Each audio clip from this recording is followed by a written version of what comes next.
Mais uma vez, meninas e meninas do sétimo ano do Alternativa. Vamos para mais uma de nossas videoaulas, agora com o assunto de reforma protestante. Mais um assunto do período que nós já estamos estudando desde ali da transição da Idade Média para a Idade Moderna. Qual é esse assunto agora? A reforma protestante. Já passamos ali por aquele assunto inicial, já passamos pelo Renascimento, que foi a revitalização, a recuperação, o renascer nas cidades como Veneza, cidades como Roma, cidades como Florença, de toda a cultura greco-romana. Agora, nós vamos adentrar em um acontecimento que ocorre dentro desse período que nós já estudamos. Ocorre precisamente no século XVI, mais precisamente no ano de 1517, o que? A reforma protestante. E essa reforma protestante, algumas pessoas que já estudaram, algumas pessoas que já ouviram falar, sempre quando ouve, sempre quando trata, quando se debruça sobre esse assunto, vem sempre um nome em mente. Sempre um nome é tocado com mais veemência, com mais destaque, digamos assim. O nome de Martinho Lutero, que foi o reformador no ano de 1517 da Igreja Católica, quando ele funda o luteranismo, ok? Só que a gente precisa frisar, a gente precisa deixar claro em nossos estudos que o Martinho Lutero, ele não foi a primeira pessoa a tentar fazer uma reforma. Ele não foi o primeiro homem, ele não foi o primeiro ser humano a tentar, ou melhor, tentar lutar contra algumas práticas que não se concordava partindo da Igreja Católica. E um dos primeiros homens a lutar contra algumas estas práticas duvidosas da Igreja Católica, ainda no século XIV, foi o inglês John Wycliffe, que vendo algumas práticas católicas que não condiziam com os escritos bíblicos, ele vai questionar isso aí e vai tentar mudar o comportamento das pessoas que praticavam aquilo ali. Uma coisa que precisa ser ressaltada é que John Wycliffe, logo depois John Huss, que eu vou já tratar, estes dois homens aí, eles não tentaram abdicar da Igreja Católica e fundar uma outra religião dentro do cristianismo em paralelo ao catolicismo, como Martinho Lutero fez. Que fique bem claro isso. Desde já vocês, meninos e meninas do sétimo ano, tenham em mente que John Wycliffe e John Huss, eles não tiveram em mente o objetivo de fundar uma outra congregação, uma outra igreja dentro do cristianismo. O que eles tentaram fazer foi uma reforma no comportamento do clero, coisas que eles viam e que eles não concordavam, eles questionaram. E John Wycliffe, por ousar fazer isso, no ano de 1384, ele paga com a vida, é acusado de heresia e paga com a vida por por questionar a Igreja Católica. Ainda no século, ainda no não ainda, já no século XV, John Huss, só fazendo um rápido levantamento bibliográfico aqui, John Wycliffe, ele era um inglês, e John Huss, ele era do que hoje nós conhecemos como a República Tcheca, certo? Inclusive, ele estudou muito, trabalhou muito em Praga, que é hoje a capital da República Tcheca. E aí, já no século XV, ele também vai questionar algumas práticas católicas, algumas práticas do clero, de padres, diáconos, bispos e outras pessoas ali que não condiziam com os escritos sagrados, com as escrituras sagradas. E também, por ousar questionar os seus superiores, ele também vai pagar com a vida.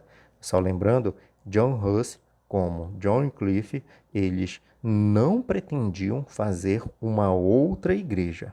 Tá claro isso?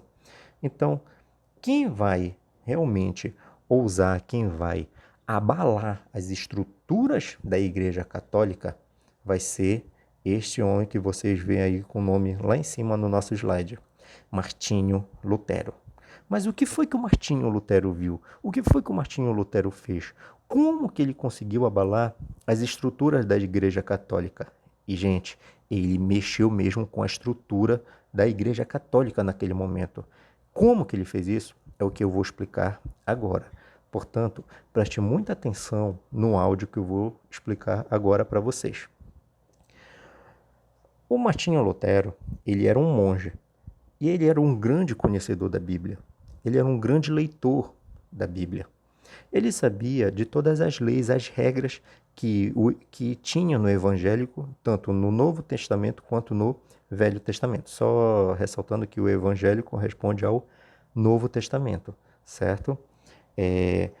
Então, ele era um grande dominador da leitura bíblica. E ele observava que muitas práticas de padres, de bispos, de pessoas de dentro da igreja não correspondiam com o que estava escrito na Bíblia. E aquilo incomodava muito ele. E ele resolve se manifestar. Mas antes de eu adentrar ao manifesto de Martinho Lutero, que eu vou já dizer aí qual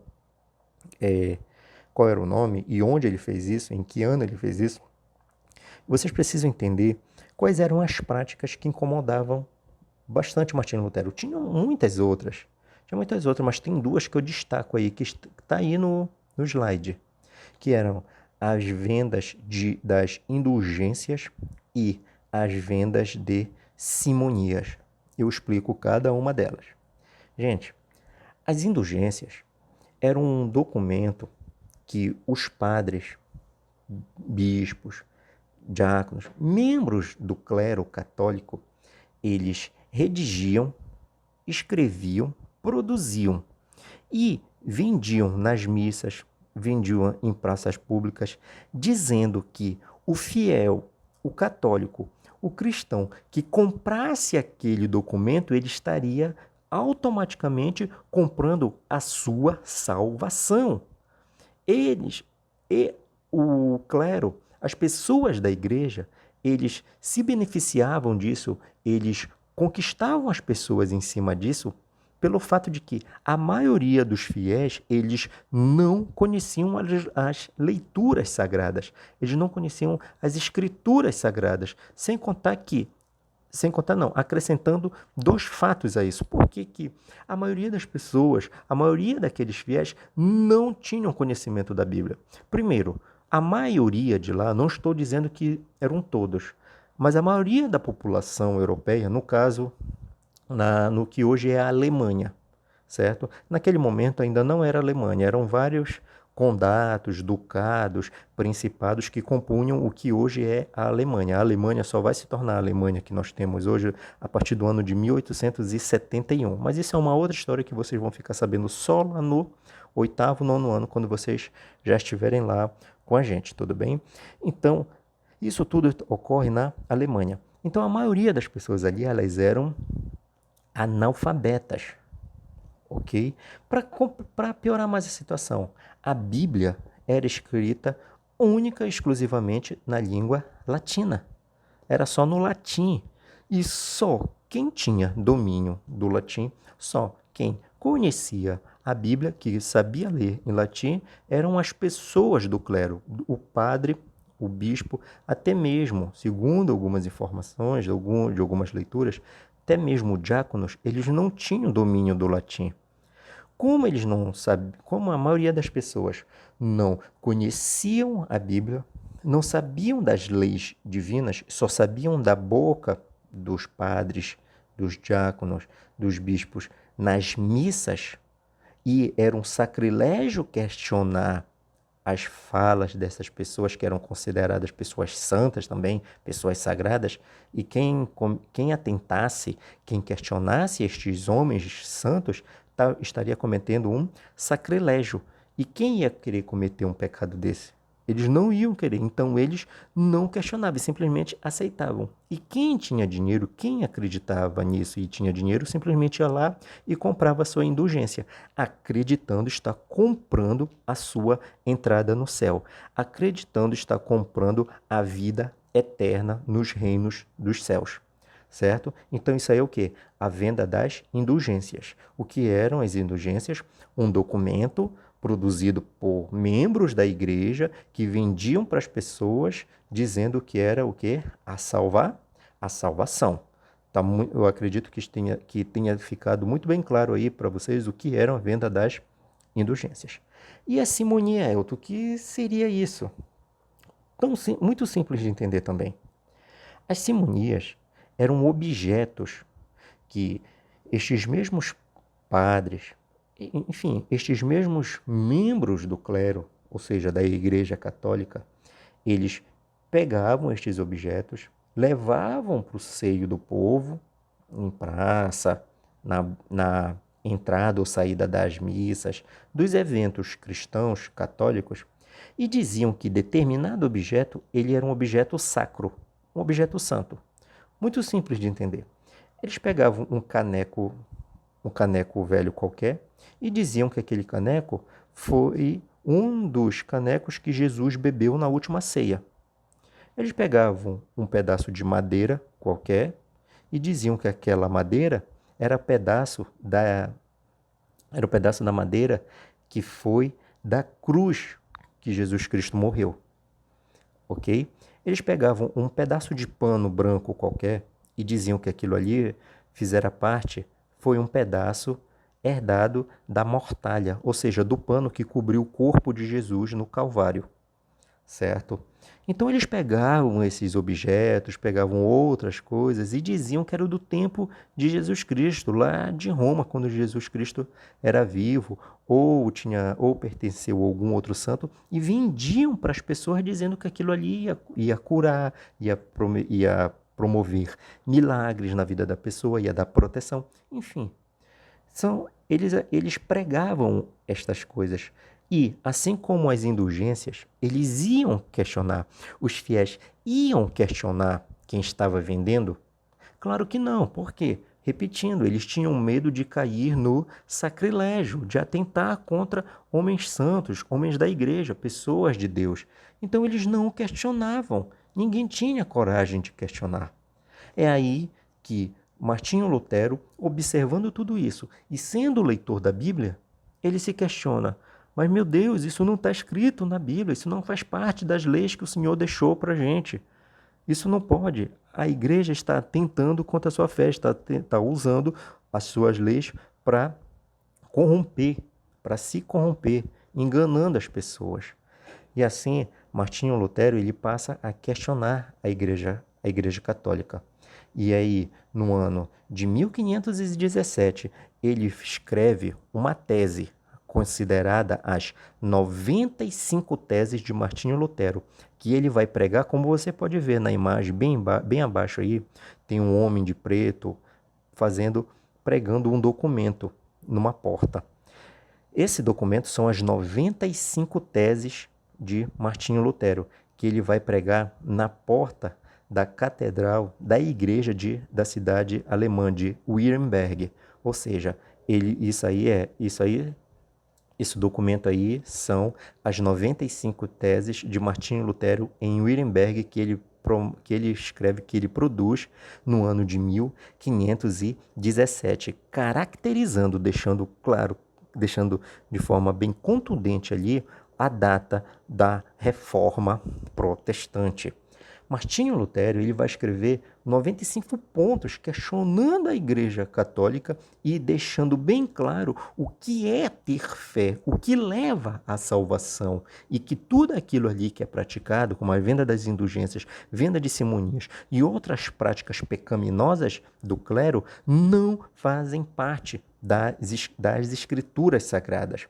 E 2 pontos que eu destaquei aí estão nas 95 teses de Martinho Lutero, que é, digamos assim, que o carro-chefe das 95 teses. Uma, Ninguém vai chegar à salvação comprando indulgência. Ninguém vai chegar à salvação, ninguém vai receber milagre nenhum comprando simonia.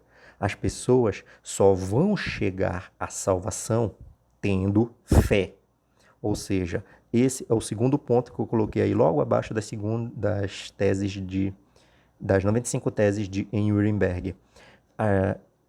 As pessoas só vão chegar à salvação pela fé.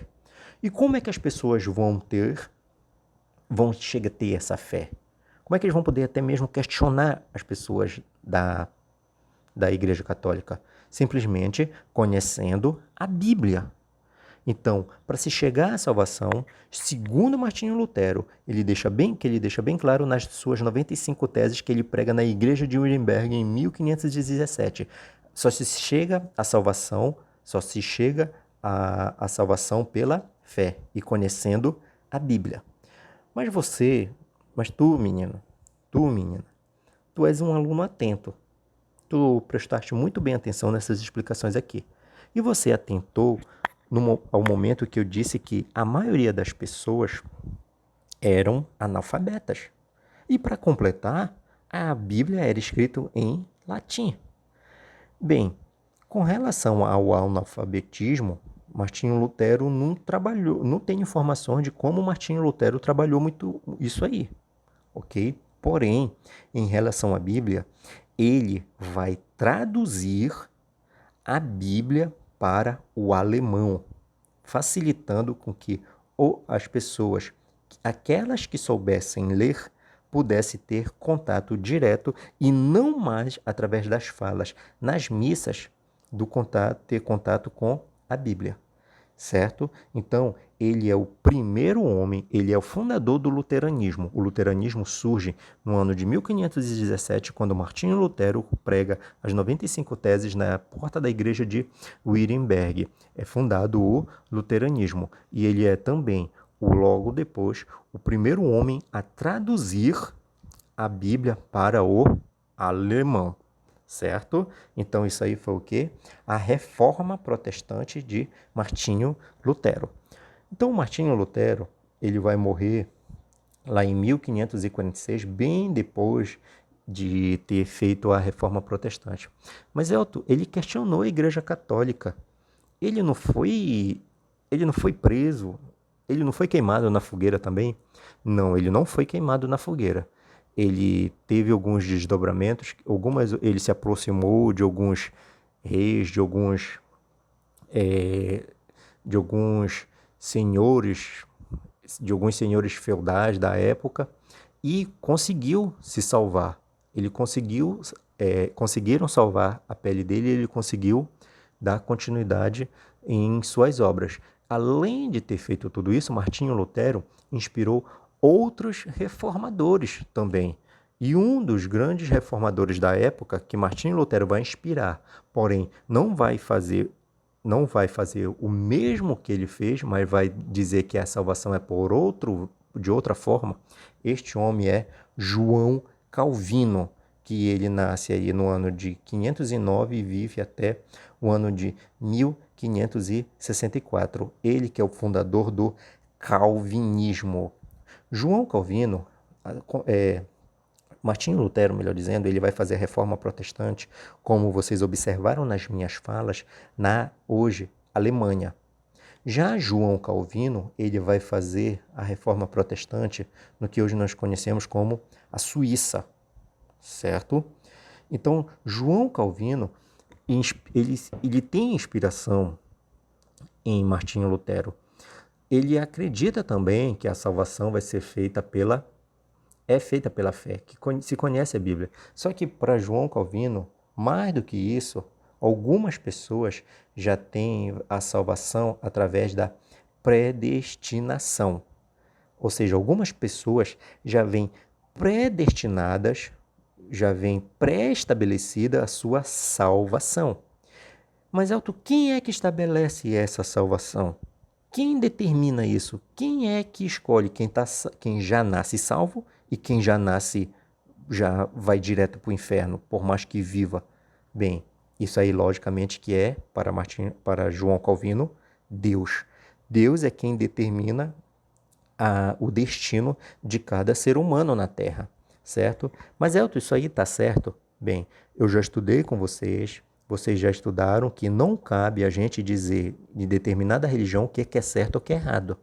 Os credos religiosos são aquilo ali e pronto. Quem acredita, quem segue, tudo bem. Não está certo nem errado. É a crença daquela religião. É o dogma daquela religião. Não cabe aqui a gente fazer o juízo de valor. Nós já estudamos muito bem isso. Desde o ano passado a gente vem trabalhando estas questões. Tá certo? Enfim, não nos cabe dizer se é certo ou se é errado. O que nos interessa é entendermos a cabeça do fundador do calvinismo, João Calvino, que ele acreditava que Deus destinava já o futuro, já predestinava a vida de cada um.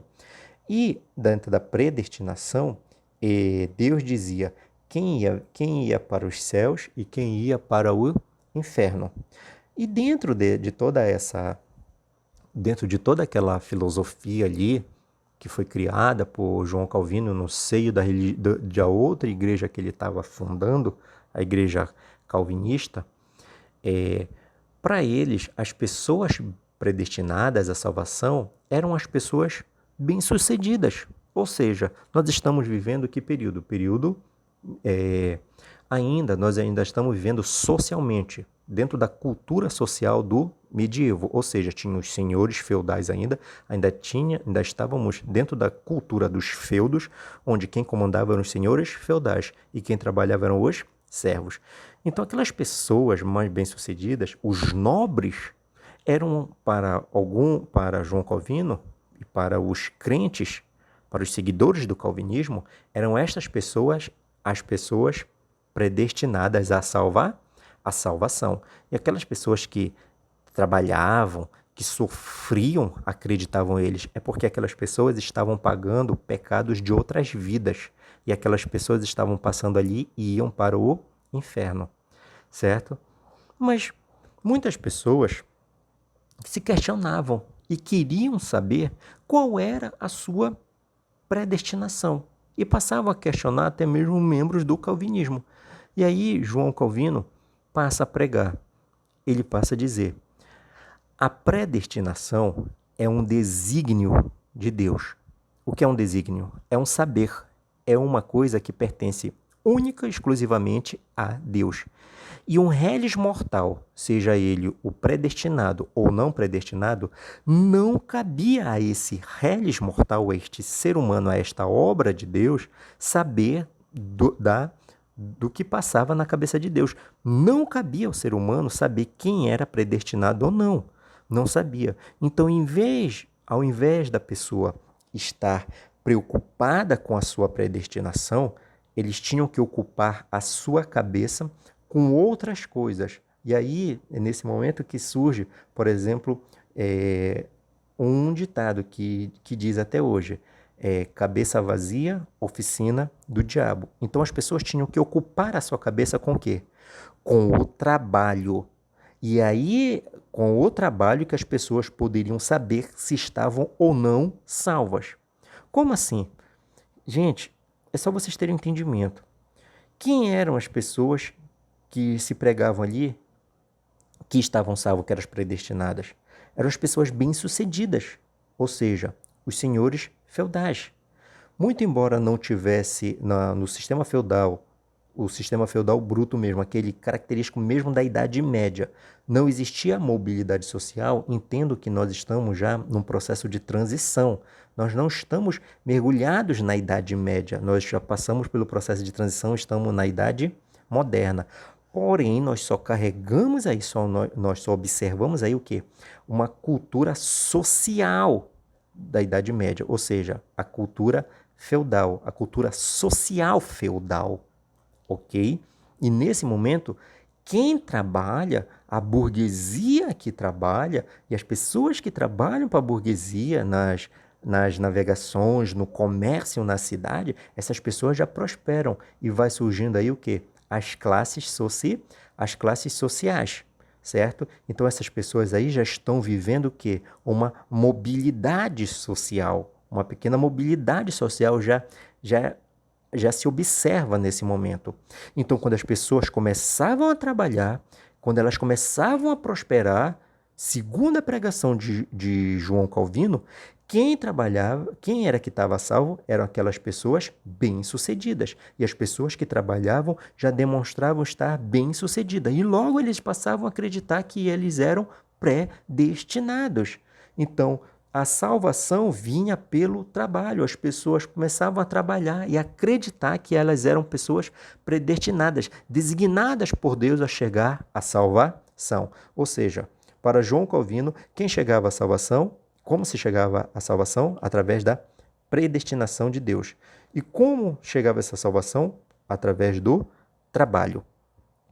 E aí, dentro de toda essa pregação, uma classe, a classe emergente, a classe que surge nos burgos daquele momento, vai se beneficiar de toda essa filosofia, de toda essa prática calvinista. Por quê?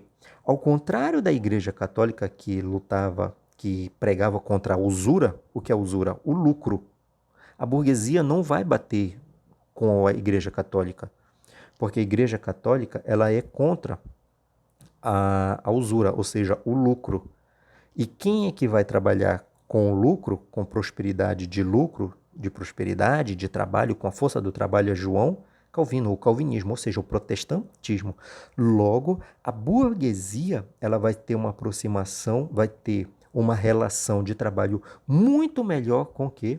Com o protestantismo. Com o protestantismo de João Calvino, que vai sair da Suíça e vai para outros lugares, lugares estes que eu vou já dizer quais são e quais nomes nestes lugares tiveram a filosofia de João Calvino, certo? Então, a burguesia que vive do trabalho, a burguesia que só se sustenta com o trabalho, vai se sustentar, vai se apegar, digamos assim, vai abraçar a causa calvinista, que diz que só se chega à salvação pelo trabalho, ok? E aí, as ideias, a filosofia de João Calvino atravessa as fronteiras da Suíça e chega em países como a Escócia.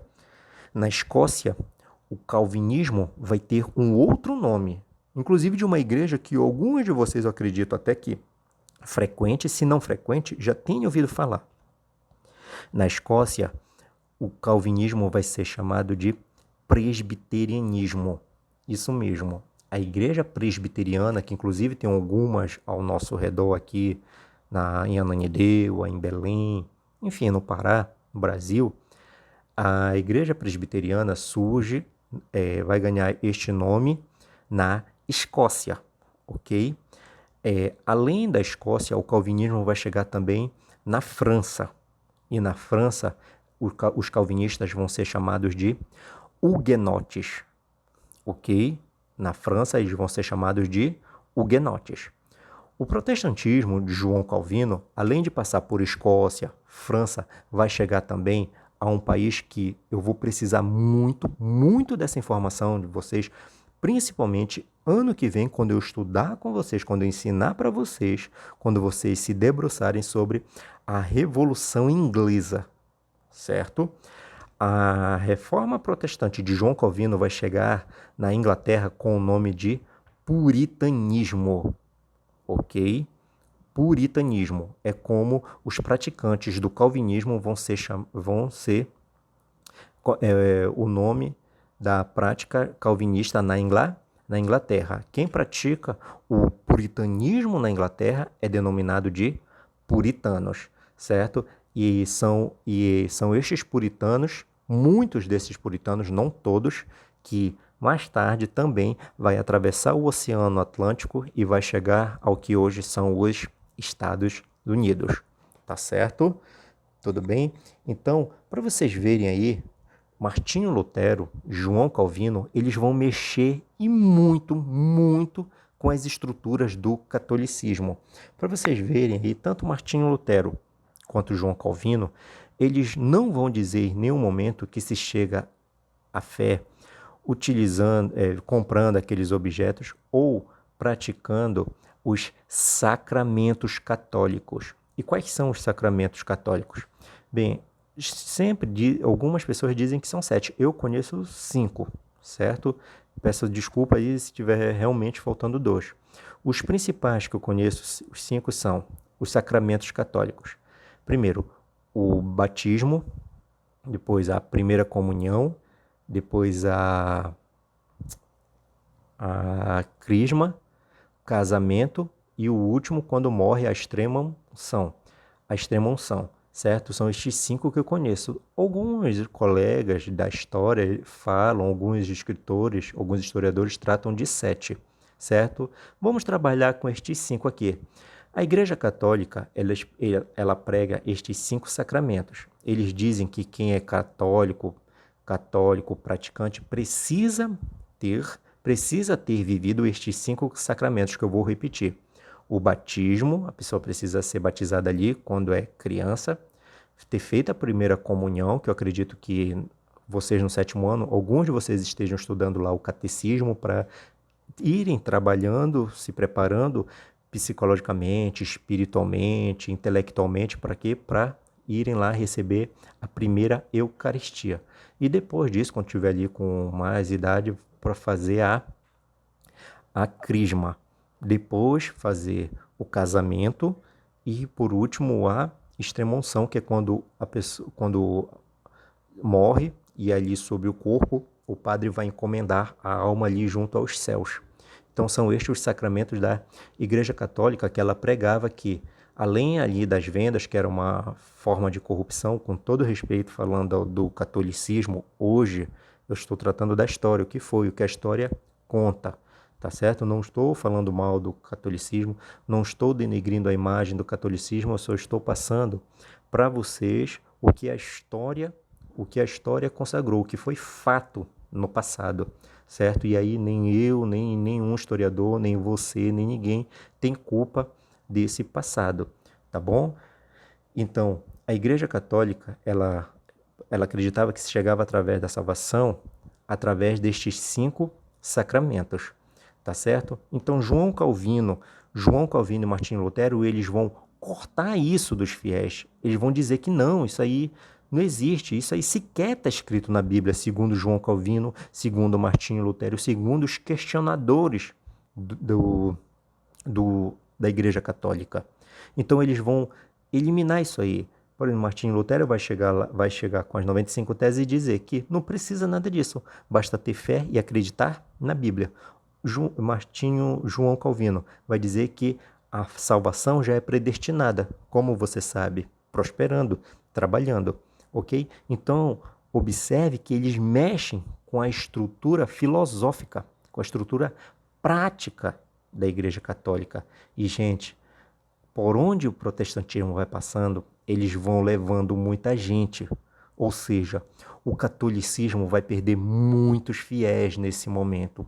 Muitos fiéis vão abdicar do catolicismo e se converter ao protestantismo, seja de Martinho Lutero na Alemanha, seja de João Calvino na Suíça, ou por onde ele for passando, como os países que eu citei e denominei para vocês. Tá certo? Mas aí, Elton, a Igreja Católica não vai reagir a isso? A Igreja Católica vai ficar observando isso e não vai fazer nada? Vai, gente. Vai. Isso aí é chamado, a reação da Igreja Católica é chamada de a Contra-Reforma, o que nós podemos ler aí no nosso slide. E a Contra-Reforma, ela tem data, aliás, uma longa data de passagem para ter acontecido. Vai ocorrer numa cidade italiana, na cidade de Trento, no chamado Concílio de Trento, que começa no ano de 1545, mas só vai terminar lá no ano de 1563. Mas, Elton, que diacho, essa reunião durou todo esse tempo? O que eles estavam fazendo? É porque ela foi interrompida. É porque, gente, o concílio, ele demora dias, meses, para se tomar uma decisão, certo? Para se redigir o que vai ser determinado pela Igreja Católica. Além de ter todo esse trabalho de produção, ideias e tudo mais, teve uma guerra que interrompeu o concílio e ele só foi retomado anos depois dessa guerra, fazendo com que o Concílio de Trento tivesse a sua conclusão apenas no ano de 1563. Então, Elton, mas o que foi que ficou determinado no Concílio de Trento? O que foi a Contra-Reforma? O que foi que a Igreja Católica fez para lutar contra João Calvino, contra Martinho Lutero? Observem aí nesse outro slide. No Concílio de Trento vai ficar definido que a salvação depende das boas obras. Aquele pensamento que ainda se tem, se você for uma boa pessoa, ajudar os pobres, ajudar quem necessita, fazer as doações e tal, ajudar, enfim, fazer boas obras, você vai chegar à salvação. Gente, o João Calvino e o Martinho Lutero, principalmente o Martinho Lutero, nas 95 teses, em uma das teses dele, dentre as 95, ele vai questionar o poder do Papa. Para a Igreja Católica, o Papa, ele é o segmento de Deus, ele é aquela pedra inicial. Segundo a Igreja Católica, o primeiro Papa foi Pedro, quando em uma passagem da Bíblia Católica, tem lá, está escrito lá, não sei dizer bem o livro para vocês, desculpem minha ignorância, mas um dos evangélicos está dizendo que Deus conversou com Pedro e ele diz: de ti eu faço pedra, que era a primeira pedra, o primeiro tijolo da Igreja Católica. Isso aí é o pensamento da Igreja Católica. As igrejas evangélicas, muitas igrejas evangélicas até hoje, não creem nisso. Pedro, que foi um apóstolo, ele simplesmente é só mais um apóstolo que levou o nome, a palavra de Deus, o evangelho, para outros lugares depois da morte de Jesus Cristo. Para a Igreja Católica, Pedro é o primeiro papa da Igreja Católica. E todos os papas até hoje, como o Papa de hoje, ele é para a Igreja Católica, ele é o segmento de Pedro na Terra, certo? Então, o poder do Papa para a Igreja Católica, ele sempre foi de um grande poder. A palavra do Papa sempre teve poder para a Igreja Católica. O Martinho Lutero negou isso. João Calvino, idem, ou seja, também. Eles não aceitam o poder do Papa. Para os protestantes, o Papa não é nada de segmento de Pedro na Terra. Não tem nada a ver, ele é só o chefe da Igreja Católica e pronto, que só manda na Igreja Católica, só determina as coisas na Igreja Católica, não no cristianismo no todo, ou seja, não manda em nada nas igrejas protestantes, certo? No Concílio de Trento, o Concílio de Trento vai reafirmar o poder papal. O Papa é sim o segmento de Pedro na Terra, certo? Além disso, a fonte de fé é a Bíblia, lida nas igrejas e não lida pelos fiéis, certo? E tinha, além desses pontos iniciais, desses 3 pontos aí, tinha a Eucaristia, que era o quê? Com o pão e o vinho, que significa o quê? O pão significa a carne de Deus e o vinho, o sangue de Deus. Coisas que nós vemos até hoje nas falas, nas missas, dentro das igrejas católicas. Tudo bem? Então isso aí fica determinado ainda no Concílio de Trento. E é determinado aí o Tribunal do Santo Ofício. Gente, o Tribunal do Santo Ofício, ele já existia antes do Concílio de Trento. O Tribunal do Santo Ofício, ele já existira para analisar, para julgar, para avaliar as condutas internas do catolicismo, certo? Só que agora, com o Concílio de Trento, o Tribunal do Santo Ofício vai ser um tribunal para julgar todo e qualquer herege que atentar contra a fé católica. Quem atentasse qualquer lugar onde a igreja tivesse influência, quem cometesse sacrilégio contra a igreja, quem fizesse qualquer coisa que desagradasse a igreja, a fé católica, não estou dizendo cristã, protestante, mas é católica, ia pagar.